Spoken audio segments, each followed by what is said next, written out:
Bismillahirrahmanirrahim. Alhamdulillahirabbil alamin. Allahumma shalli wa sallim ala sayyidina Muhammadin wa ala alihi wa sahbihi ajma'in, amma ba'du. Fa inna asdaqal hadits kitabullah wa khairal hadi hadi sayyidina Muhammadin sallallahu alaihi wasallam, wa syarrul umuri muhdatsatuha wa kullu muhdatsatin bid'ah wa kullu bid'atin dhalalah wa kullu dhalalatin finnar. Subhanaka la ilma lana illa ma 'allamtana innaka antal alimul hakim. Rabbi shrah li sadri wa yassir li amri wahlul 'uqdatam min lisani yafqahu qawli. Amin. Alhamdulillah, malam hari ini kembali kita bisa menghadiri majlis ilmu, majlis kebaikan, majlis yang insya Allah mengantarkan dan memudahkan kita menuju surganya Allah Subhanahu wa ta'ala. Kita awali pengajian ini dengan membaca suratul Fatihah. Kita niatkan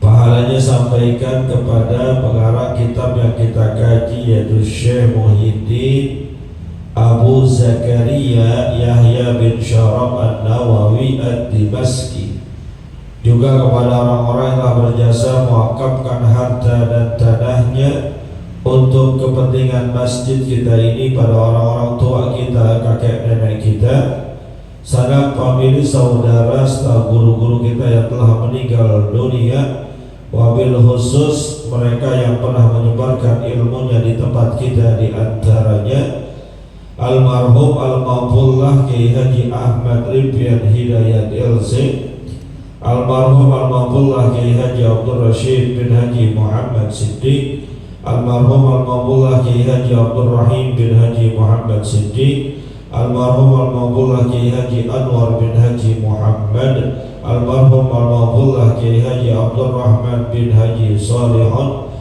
Semoga Allah Subhanahu wa ta'ala ampuni segala dosa dan kesalahannya, Allah terima amal ibadahnya, Allah jadikan kuburnya raudhah min riyadil jannah biniyatil qabul wa bijahir rasul. Al-Fatihah.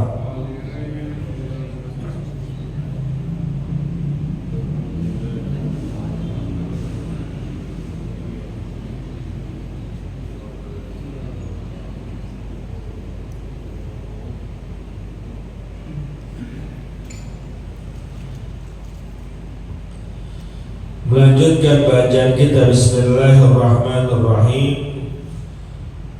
An Amr bin Auf al-Ansari radhiyallahu ta'ala anhu anna Rasulullah sallallahu alaihi wasallam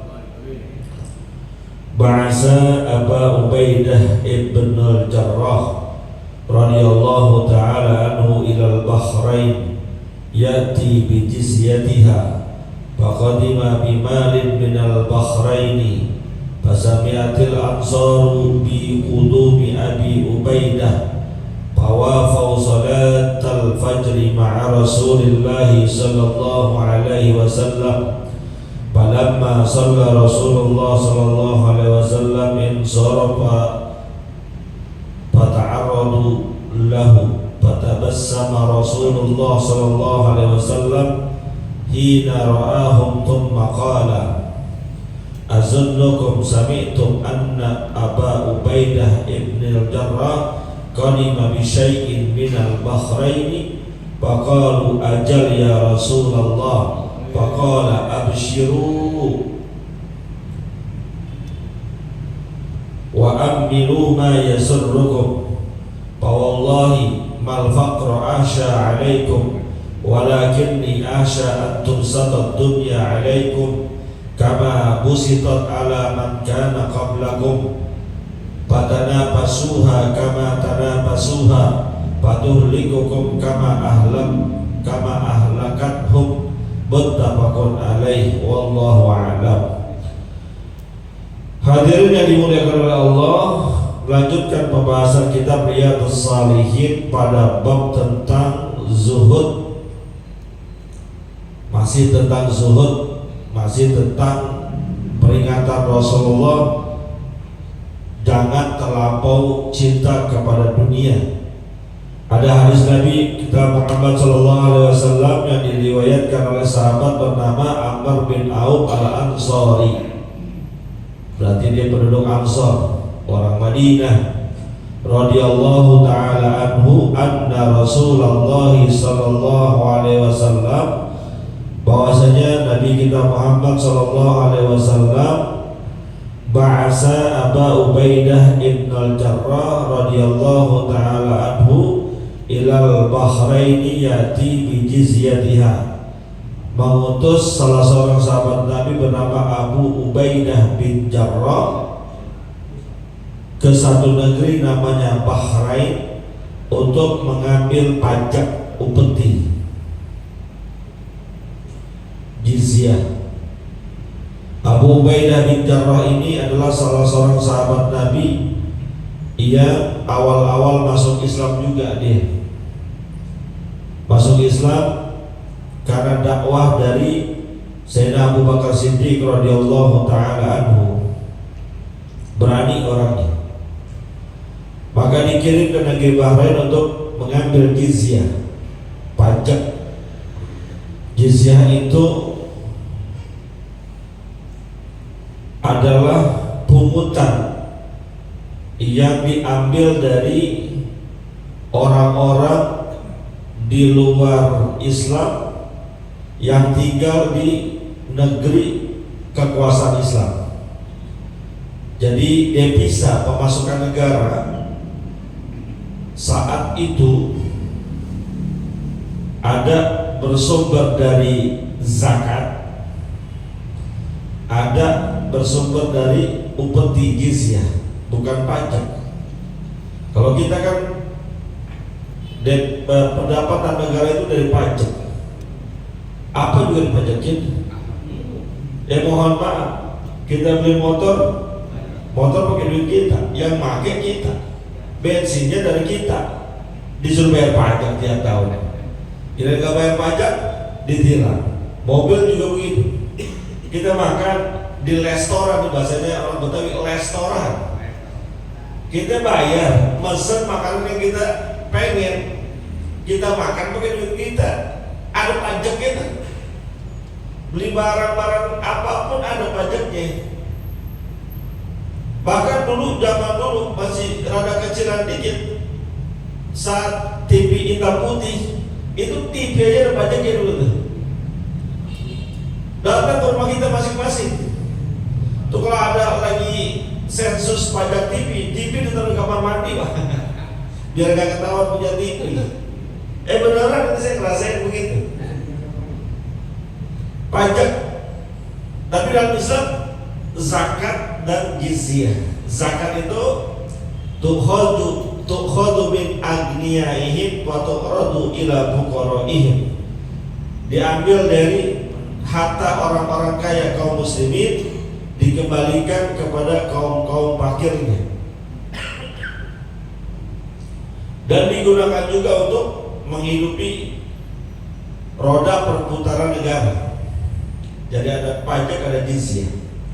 Nah ini Abu Ubaidah bin Jarrah disuruh oleh Nabi, diperintahkan oleh Nabi ke negeri Bahrain yang mungkin sebagian penduduknya masih belum beragama Islam, sementara negeri Bahrain itu sudah menjadi bagian kekuasaan kaum muslimin saat di Madinah. Faqadima bimalin minal Bahrain. Kemudian setelah sekian lama pulanglah Abu Ubaidah bin Jarrah dari negeri Bahrain dengan membawa harta yang cukup banyak. Jadi kumpulin semuanya, bawa pulang. Dan Abu Ubaidah bin Jarrah orang yang amanah.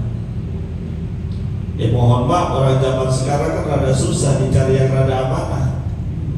Disuruh kirim nih, lo ke sono no, ke Kerawang, ambil uang yang sebanyak-banyaknya di sono, dapat 10 juta, pulang ke kita ngadu lagi, ngadep lagi, kira-kira yang dilaporin ke kita 10 juta apa kurang? Hah? Tuh. Kalau sahabat Nabi yang enggak, dapat segitu, laporannya segitu. Mereka termasuk orang-orang yang amanah luar biasa. Maka Abu Ubaidah bin Jarrah ini kembali dari Bahrain dengan membawa harta jizyah yang sangat banyak. Fasami'atil ansaru bi qulubi Abi Ubaidah. Ini para penduduk Ansor, orang-orang yang tinggal di Madinah udah kasak kusuk dengar kalau Abu Ubaidah bin Jarrah udah pulang dari Bahrain bawa harta, bawa jizyah.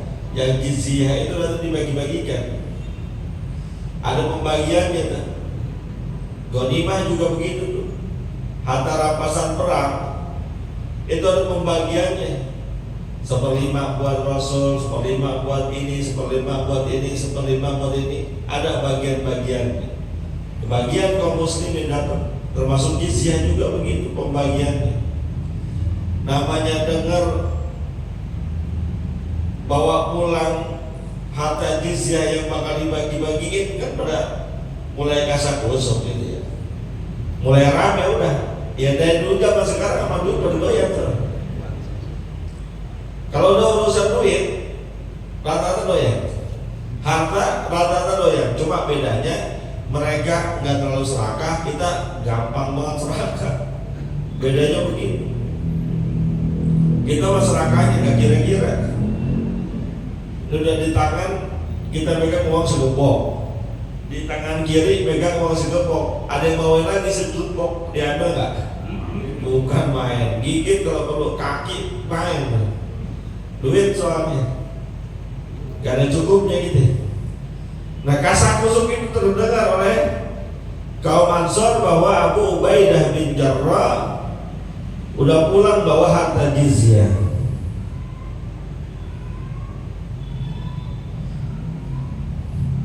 Bahwa salat al-fajr ma'a Rasulullah sallallahu alaihi wasallam, dan keadaannya itu mereka lagi sedang melaksanakan sholat subuh, gelap-gelapan ya. Tapi kalau demi uang gelap-gelapan macam apa? Tengah malam nih, tengah malam jam 1 malam, rumah kita diketok sama orang mau bawain uang bayar utang. Uang kita padahal tuh bayar utang 5 juta, kita bukain nggak gitu? Jam 2 malam dibawain duit. Jam 9 siang, jam 10 siang ada orang mau ke rumah kita. Lu di rumah adek ngapain? Gue mau ke rumah lu. Iya ada apa? Ya gue mah ada perlu aja mau pinjam duit. Ya udah jangan lama-lama, gue lagi banyak urusan. Padahal mah nggak ngapa-ngapain dia, karena mau ngambil duit, mau pinjam duit.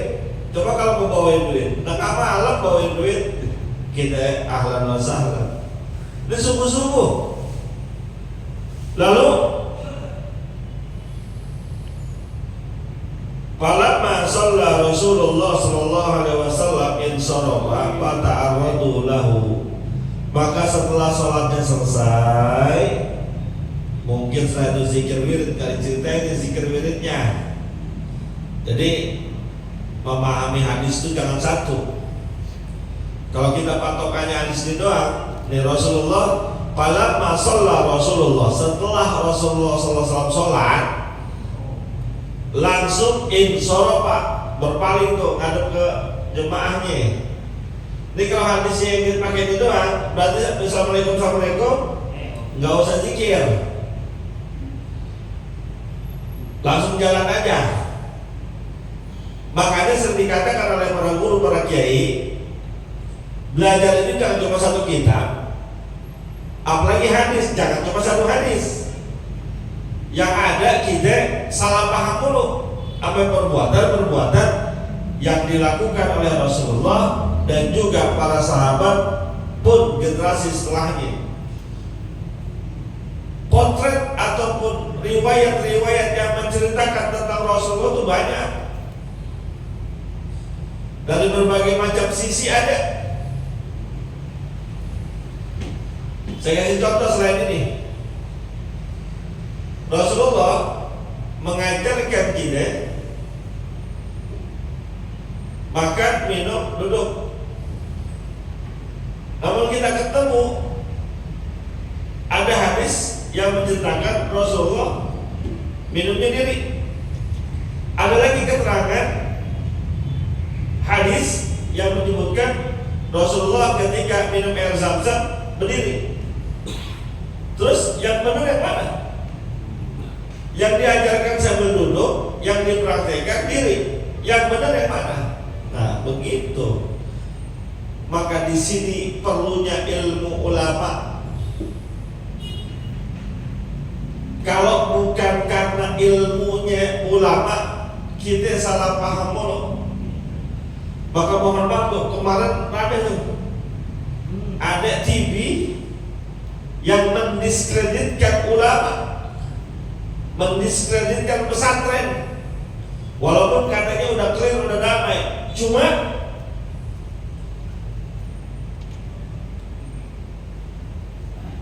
ulama itu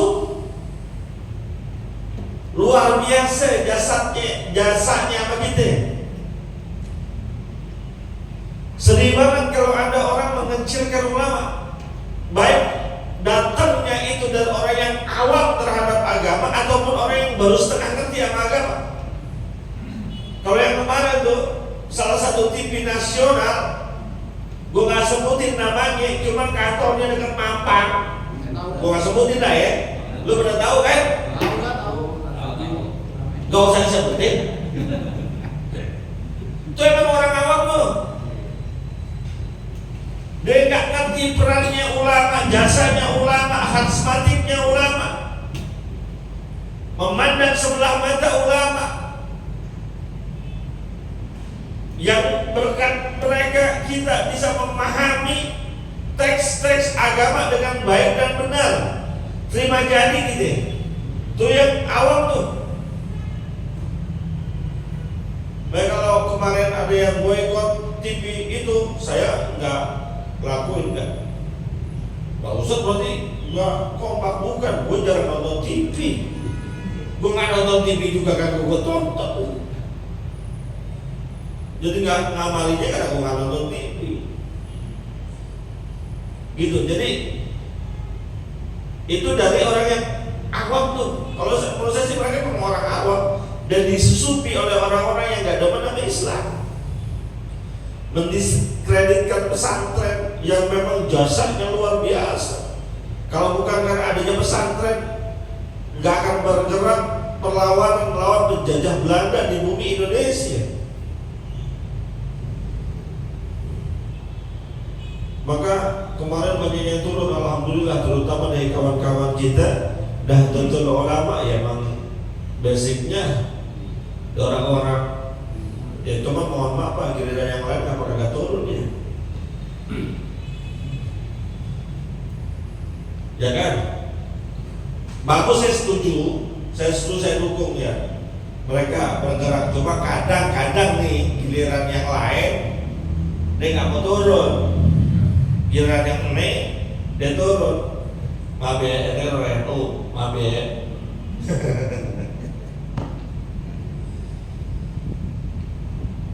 Yang kedua, mendiskreditkan ulama datangnya dari orang-orang yang pemahaman ilmu agamanya belum menyeluruh, belum banyak. Ya baru belajar beberapa hadis, 1-2 kitab hadis, lalu menyalahkan ulama, menjudge pendapat ini sesat, pendapat ini salah. Terutama dari kalangan orang-orang yang nggak demen ame maulid, nggak demen ame tahlil. Wow, ini salah, ini bid'ah, ulama ini salah, ulama itu salah. La haula wala quwwata illa billah. Islam itu luas lebar, sedalam lautan, setinggi langit. Kita baru di dasar-dasarnya doang, udah nyalain nyalain. Gak tanggung-tanggung yang disalahin Imam Syafi'i, Imam Nawawi. Lu siapa? Imam Syafi'i 7 tahun udah hafal Quran. Lu 7 tahun lagi di mana? Imam Syafi'i 10-12 tahun sudah hafal kitab Muwatta lil Imam Malik, yang di dalamnya memuat 3.000 atau 6.000 hadis. Lu umur 12 tahun lagi ngapain? Udah berani nyala-nyalain. Jadi nih,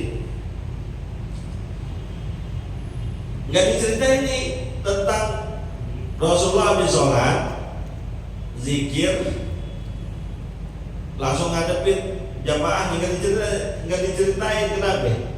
Karena fokusnya yang ingin diceritakan tuh bukan tentang zikirnya Rasulullah. Kalau yang zikirnya Rasulullah ada lagi tuh babnya. Rasul habis sholat baca apa? Rasul habis sholat wiridnya gimana aja, itu ada lagi tuh. Bahkan dalam riwayat Ibnu Abbas dikatakan, saya tahu selesai sholatnya para sahabat Rasulullah di masjid dari heningnya gemuruh suara mereka ketika berzikir. Bayangin nih, ini jadi ilmu nih buat ente, buat pegangan. Terlepas zikirnya bareng-bareng ataupun sendiri-sendiri, cuma yang pasti ketika berzikir, riwayat Ibnu Abbas mengatakan, saya tahu selesainya mereka sholat dari berhentinya gemuruh suara zikiran para sahabat Rasul. Artinya sahabat Rasul ketika zikir bersuara apa kakak? Bersuara. Ini adek, teman-teman kita udah nyalain yang zikir jamaah, nyalain orang yang zikirnya kencang-kencang. Dia Assalamualaikum, zikir di dalam hati. Kalau ngikutin hadisnya Ibnu Abbas nggak tepat. Orang zikirnya Ibnu Abbas, riwayat Ibnu Abbas kencang. Emang kalau dalam hati kedengeran? Zaman dulu nggak ada speaker, berarti kedengeran, suaranya kencang, gemuruh. Gimana sih gemuruh? Tuh, makanya teman-teman semua, apa yang sudah diajarkan dan diwariskan oleh para ulama kita peganglah, jangan sampai ditinggalin. Ada orang-orang baru datang ke kita, walaupun suaranya cakep, baca Qurannya fasih, layak jadi imam, kalau dikira-kira bakal bawa gayanya dia, jangan suruh imam. Beneran, di majlis saya tolak. Ada beberapa yang bagus suaranya, kalau saya sebutkan atau kenal semua, bagus suaranya, layak jadi imam. Tapi habis Assalamualaikum bikin lempar ke orang, besok jangan kasih dia imam. Kalau dia imam juga yang komat gomelin, belum ada imam udah komat aja. Udah ada dia nggak layak jadi imam. Kenapa? Nggak paham adat istiadat setempat. Di sini juga begitu. Jadi pantek siapa? Ustaz Toyo, Ustaz Dani, siapa lagi? Pak Juawan, pantek. Kalau ada yang bagus bacaannya datang ke sini, tapi gayanya bukan gaya kita, caranya bukan cara kita, jangan kasih. Jelas loh? Kencang nih gua udah. Lagi lapar. Iya, bukan kenapa. Ulama kita ngajar udah bener udah. Jangan pakai tanya dalilnya, lu dikasih tahu dalilnya juga kagak paham. Lu zaman sekarang mana hadisnya? Mana dalilnya? Gua kasih dalil juga lu kagak paham. Gua kasih suruh baca hadis kalau lu belum tentu bisa, sekarang yang bisa lu juga belum tentu ngerti. Nyalain lagi. Kita hadis apa yang udah baca? Oh, saya udah baca kitab Riyadhus Shalihin. Mohon maaf nih, kitab yang kita baca Riyadhus Shalihin itu belum ada seberapanya dari jutaan ribuan kitab-kitab hadis yang bertebaran di luar sana. Kita baru timbang baca Riyadhus Shalihin aja udah nyalain orang. Ngaji itu bukan sekedar punya ilmu, tapi punya adab. Itu paling penting tuh.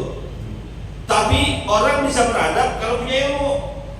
Gak bakal bisa beradab kalau gak ada ilmunya. Berarti kalau ada orang-orang gak beradab, berarti dia gak punya ilmu.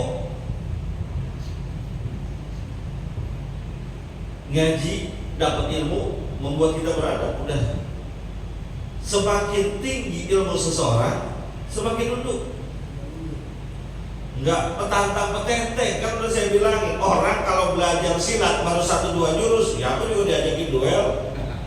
Ya gue ngerasain. Gue belajar silat cingkring, lo tahu cingkring berapa jurus? 13 sama 14 jurus, hampir hatang gua. Jurus 1, jurus 2, gua atap, gua apa? Udah, siapa gua colek set sia. Di gua ajarin begini. Baru 2 jurus. Coba ketemu apa yang udah jagoan, apa masternya, sama suhunya, sama gurunya, nunduk aja gurunya. Enggak kelihatan kayak orang bisa silat. Nah kita baru belagu-lagu, ilmu belum seberapa. Begitu. Tuh kalau ada orang datang ngasih pendapat ini salah, ini gak benar, ini berarti orang baru belajar silat itu mah nggak usah lu ngaji sama dia. Baru 2 jurus itu yang begitu. Kenapa saya bahas ini? Ini lagi kenceng lagi nih. Lagi kenceng lagi di media sosial, juga di tempat-tempat majlis-majlis itu. Nyalain Allahu Akbar walillahil hamd. Belajar dari mana begitu? Saya bukan apa, nggak ada guru-guru saya itu yang ngajar begitu tuh, nggak ada. Termasuk kepada orang yang beda pendapat sama kita aja, nggak disuruh nyalain. Guru saya pernah bilang begini, kalau ada yang beda pendapat sama kita, jangan diserang, suruh aja baca kitabnya. Tadi udah paham, tadi juga ngerti, begitu. Kan pernah dengar kisahnya almarhum Buya Hamka. Siapa Buya Hamka? Tokoh Muhammadiyah, mohon maaf. Di akhir-akhir hayatnya kabarnya cerita dari Habib Jindan bin Nopel bin Zalid bin Jindan. Beliau mengatakan dia mendapatkan cerita ini dari kakeknya langsung yang sezaman dengan Buya Hamka. Beliau mengatakan di akhir hayatnya Buya Hamka, di ujung-ujung umurnya itu, dia bikin haul buat orang tuanya. Bikin haul. Lo bayangin, yang biasa bikin haul orang mana? Ya orang-orang kita dah, yang dikatakan NU. Berarti belum NU banget kita. Kita NU-nya baru nasi uduk, nasi ulam. Iya kan? Orang mereka nggak mau. Ditanya itu sama temannya, sahabatnya, jemaahnya, Buya kan dulu anti banget sama haul. Bahkan Buya mengatakan itu bagian dari bid'ah agama. Kenapa sekarang Buya ngadain? Apa jawaban dia? Dulu bacaan kitab saya masih dikit, berarti masih berwawasan sempit. Orang kalau semakin banyak baca, wawasannya semakin luas, pandangan ilmunya dalam, gak gampang nyalain orang, dan gak mudah terpancing emosinya ketika disudut. Tuh, maka biarin aja. Kita ketemu guru-guru kita, kajian gue itu biarin aja, dia dan dia, kita sama kita. Yang udah biasa ngamalin, rawatin udah. Maka saya sering sampaikan ketika diundang acara tahlilan, haul, saya bilang ini bagian budaya, tradisi yang bernapaskan Islam. Kegiatannya positif, terusin, jangan dikurangi. Yang udah biasa ngadain. Yang belum biasa ngadain, lu liatin aja. Yang gak pernah ngadain, lu jangan protes, jangan nyalain, ikutin aja masing-masing. Yang gak biasa ngadain, emang gak cocok, udah liatin aja. Yang siap ini gua gak ngadain, terserah. Yang udah biasa ngadain, terusin, rawatin. Kan banyak kebaikannya ya. Udah saya bilang kan banyak kebaikannya. Gitu. Jadi saya balik lagi di sini. Sekali lagi, habis sholat subuh, Rasulullah langsung berpaling, nengok kepada jamaahnya. Dan yang jamaahnya ngadep Rasulullah. Arab itu mas, gimana sih orang Arab? Namanya orang Arab gimana kan? Mukanya tuh kelihatan oleh Rasulullah. Patabas sama Rasulullah SAW. Rasul tahu tuh, ini orang pernah Arab semua nih. Maka Rasulullah SAW tersenyum, lalu berkata, Ina ra'ahum, ketika melihat mereka semua, semakala azunnukum sami'tum anna Aba Ubaidah qadima bi syai'in minal bahri. Saya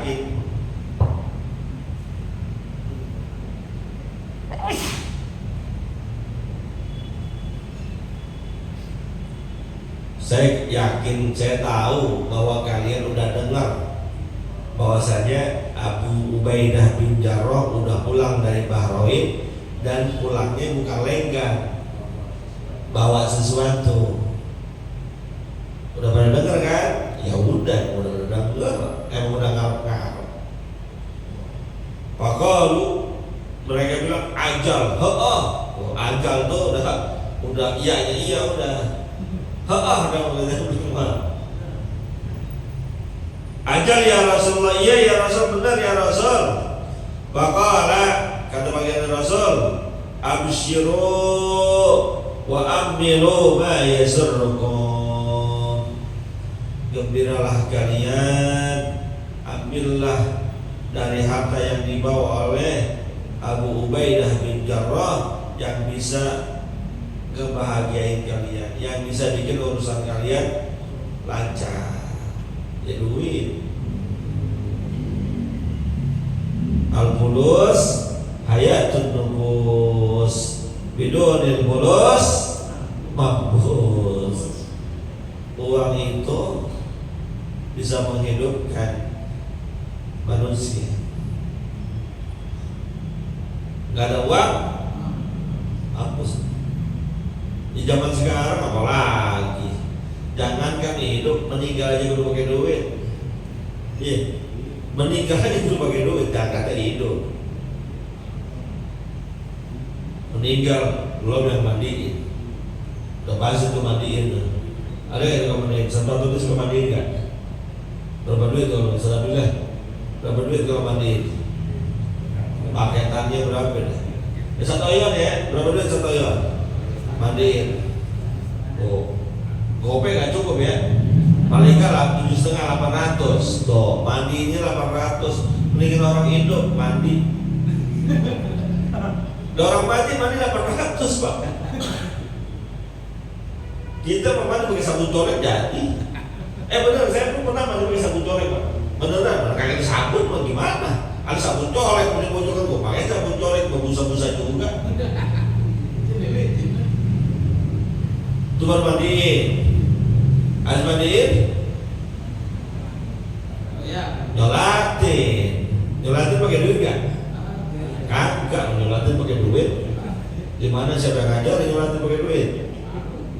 Cuman kan, nanti pakai cuman kan nih. Adat kita kalau nyolatin jenazah kan pakai ngundang masjid, ngundang musola. Karena masjid berapa duit undangnya? 300 masjid, musola 200 tuh masjid musola. Ntar kan yang nyolatin itu udah ada imamnya, ada MC-nya, ada ustadznya. Kira-kira ustadznya berapa duit? Berapa duit ustadznya diundang?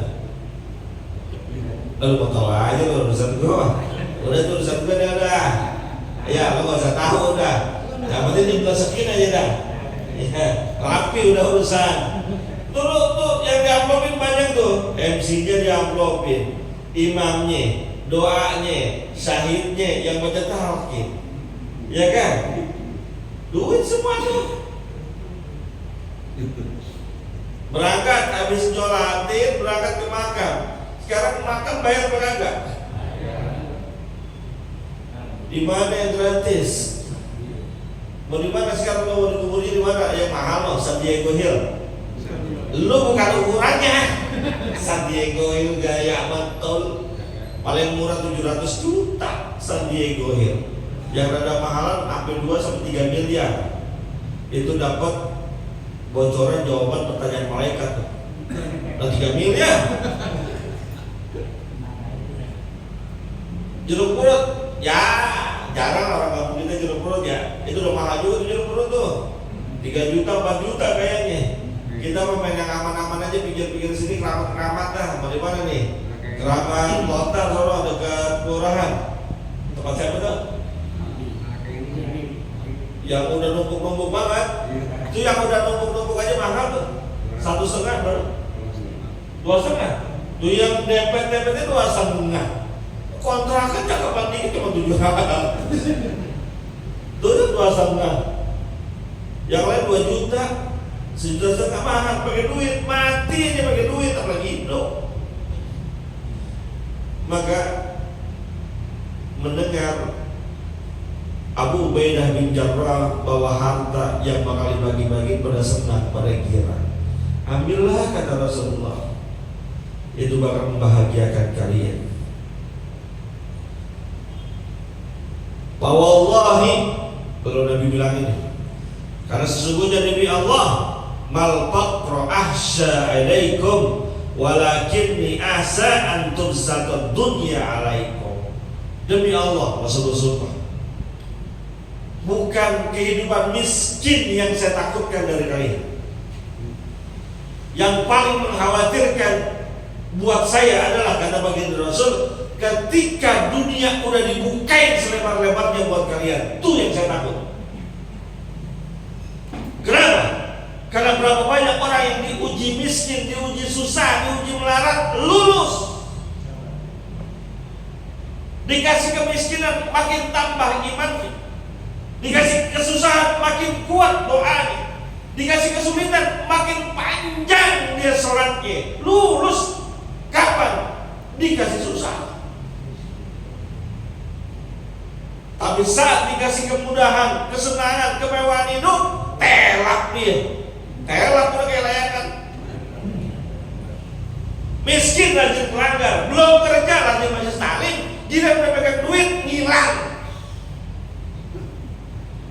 Masjid gak pernah tengokin, majlis taklim gak pernah nongol. Ada yang begitu? Ada temen gue loh, gue gak sebut namanya. Gila susah doain, doain KP biasa dapat kerjaan. Enak kalau dapat kerjaan, benar. Ya gue bantu doa. Kerja udah dapat, alhamdulillah. Abis gitu kagak nongol-nongol. Ngaji subuh kagak, ngaji malam kagak. Tuh, ketika dikasih susah, lagi susah belum aja udah nongol. Lagi susah, majlis taklim dia baca ya Rabbi, gila senang. Ya Allah.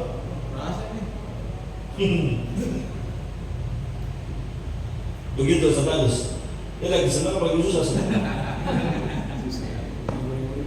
Lagi uri-uri. Pandangan Rasulullah itu tajam, visinya ke depan, tahu nih umatnya. Makanya saya gak khawatir kalian dibikin susah oleh Allah, gak khawatir.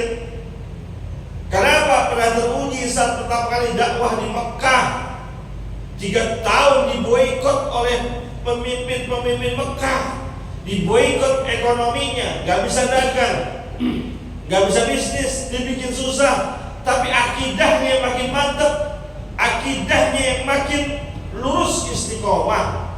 Tapi entar kalau udah dibikin gampang, ente kita lagi begini aja, coba kalau lagi sekali ngetek keluar duit, Allah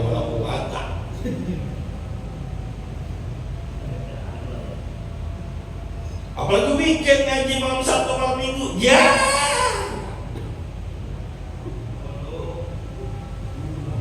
Duit 10 miliar di kantong. Model kayak gitu, malam Sabtu sama malam Minggu belum tentu di majlis taklim, udah tahu dah. Guru-gurunya juga ngayal. Telepon pengurusnya, mohon maaf banget, badalin dulu saya ada urusan. Elah, bilang aja lu mau healing. Ya kalau healingnya yang lempeng-lempeng aja sih gak apa-apa. Yang nyungsep yang gua ngeri. Model kayak gitu, duit 10 miliar, udah ngadi-ngadi dah, kayak lagunya kayak Juragan Tanah. Masuk tuh The Hex, karaoke di kota, bukan main. 2 jamnya 300. Tuh belum pakai LC. Tuh tau gak LC? Pemandu karaoke. Per 2 jam 300.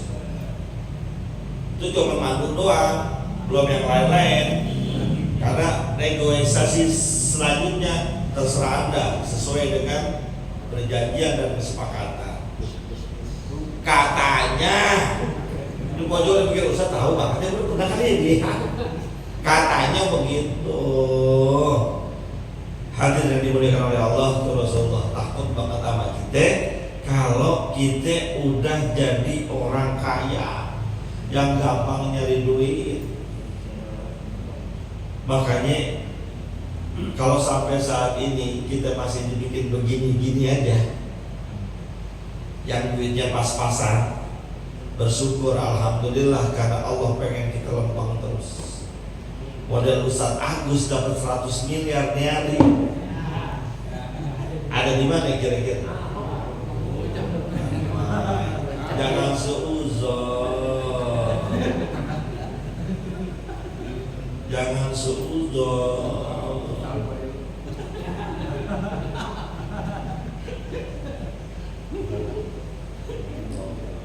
Sirsak-sirsak nangkep Belanda. Bakaran ayu jadi arang. Mendingan gue pergi ke rumah janda, kata Us, yang di pojokan yang berambut pirang urusannya. Wallahu a'lam bishawab. Al-Fatihah.